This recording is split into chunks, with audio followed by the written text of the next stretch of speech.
Hi friends, ഇന്ന് ഞാൻ ഇവിടെ ചെയ്യാൻ പോകുന്ന വീഡിയോ ക്യൂൻവ ഉപ്പുമാവാണ്. അപ്പോൾ അതിന് വേണ്ട ഇൻഗ്രീഡിയൻസ് എന്തൊക്കെയാണെന്ന് നോക്കാം.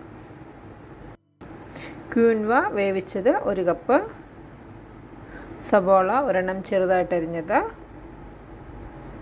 പച്ചമുളക് ഒരെണ്ണം, ഇഞ്ചി ചെറിയൊരു കഷ്ണം, കറിവേപ്പില കുറച്ച്, തേങ്ങ 1/2 കപ്പ്, കടുക് 1/2 ടീസ്പൂൺ, ഉഴുന്ന് പരിപ്പ് 1/2 ടീസ്പൂൺ. ഞാനിവിടെ ക്യൂൻവ വേവിച്ച് എടുത്തു വെച്ചിട്ടുണ്ട്. ഇതെങ്ങനെയാണെന്ന് വെച്ച് കഴിഞ്ഞാൽ ആദ്യം നമ്മൾ കഴുകി 2-3 പ്രാവശ്യം കഴുകി അതിൻ്റെ വെള്ളം കളയണം. അത് കഴിഞ്ഞൊരു അരമണിക്കൂർ വെള്ളത്തിൽ കുതിർക്കാൻ വെക്കുക. അത് കഴിഞ്ഞ് നമ്മൾ വെള്ളം ഒഴിച്ച് ഇതൊന്ന് വേവിച്ചെടുക്കണം. നമ്മൾ ചോറൊക്കെ വെച്ച് ഊറ്റുന്ന കണക്ക് തന്നെ നമുക്കിത് വെച്ചൂറ്റി എടുക്കാം. വെന്ത് അങ്ങ് ഉടഞ്ഞു പോകല്ല. എന്നിട്ട് ഇപ്പം ഞാനിവിടെ ഉപ്പുമാവ് ഉണ്ടാക്കുവാണ്. നമുക്ക് 1 സ്പൂൺ എണ്ണ ഒഴിച്ചു കൊടുക്കാം.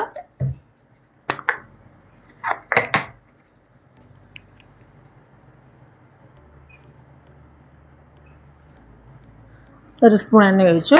അതിലേക്ക് തന്നെ 1/2 ടീസ്പൂൺ നെയ്യും കൂടി ഒഴിച്ചു കൊടുക്കാം. അത് ഇഷ്ടമുണ്ടെങ്കിൽ ചേർത്ത് കൊടുക്കാം, ഒത്തിരി വേണമെന്നില്ല. നമ്മുടെ കടുക് ഇതിൻ്റെ അകത്തേക്ക് ഇട്ട് കൊടുക്കാം. നമ്മുടെ കടുകൊക്കെ പൊട്ടി തുടങ്ങി. അതിലേക്ക് ഉഴുന്ന് പരിപ്പ് അതും ഇട്ട് കൊടുക്കും. അതൊന്ന് മൂത്ത് വരുമ്പോഴേക്കും കരിയാപ്പിലയും ഇഞ്ചിയും പച്ചമുളകും കൂടി ഇതിൻ്റെ അകത്തേക്ക് ഇട്ട് കൊടുക്കാം.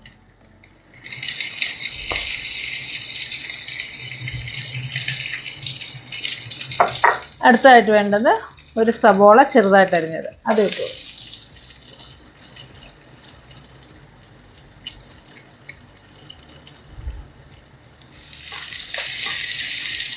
ഡയറ്റൊക്കെ നോക്കുന്നവർക്ക്, പിന്നെ ഡയബറ്റീസുകാർക്ക് ഇതൊക്കെ വളരെ ഒത്തിരി നല്ലതാണിത്.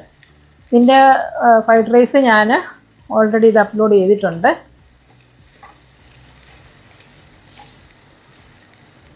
ഇത് നമ്മൾ വേവിക്കുമ്പം ഉപ്പിട്ട് തന്നെയാണ് വേവിച്ചേക്കുന്നത്.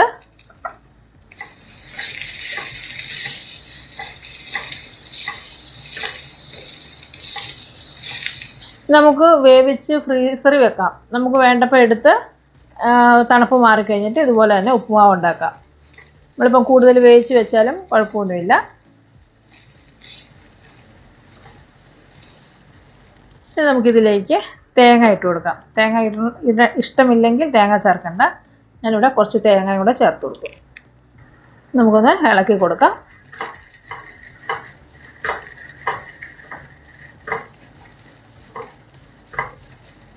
ഇവിടെ തേങ്ങയ്ക്കും ഈ സവോളയ്ക്കൊക്കെ വേണ്ട ഉപ്പൊന്ന് ചേർത്ത് കൊടുക്കാം.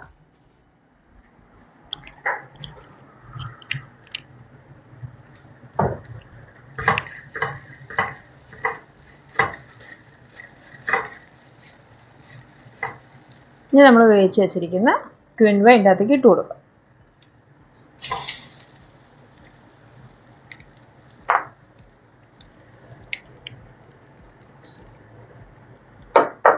നന്നായിട്ട് യോജിപ്പിക്കുക. 1 കപ്പ് ക്യൂൻവ എടുത്താൽ നമുക്ക് 2 പേർക്ക് കഴിക്കാനുള്ള ക്യൂൻവ ഉണ്ടാവും വേവിച്ച് കഴിയുമ്പോഴേക്കും. രാവിലത്തെ ബ്രേക്ക്ഫാസ്റ്റിന് ഇത് ഉണ്ടാക്കി കഴിഞ്ഞാൽ ഇതിൻ്റെ കൂടെ ഒരു ഓംലെറ്റും ഉണ്ടാക്കിയാൽ നല്ലതാണ്. അല്ലെങ്കിൽ പഴം കൂട്ടി കഴിക്കാം.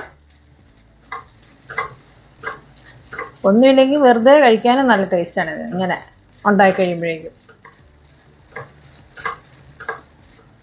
ഒരു 2 മിനിറ്റ് ചെറുതീയിലൊന്ന് മൂടി വെച്ചാൽ മതി. അങ്ങനെ നമ്മുടെ ക്യൂൻവ ഉപ്പുമാവ് പെട്ടെന്ന് തന്നെ റെഡി ആയിട്ടുണ്ട്. പിന്നെ ക്യൂൻവ കിട്ടുമ്പോൾ മേടിച്ച് എല്ലാവരും ഒന്ന് ട്രൈ ചെയ്ത് നോക്കുക. നല്ലൊരു വീഡിയോ ആയിട്ട് വീണ്ടും കാണാം. Thank you.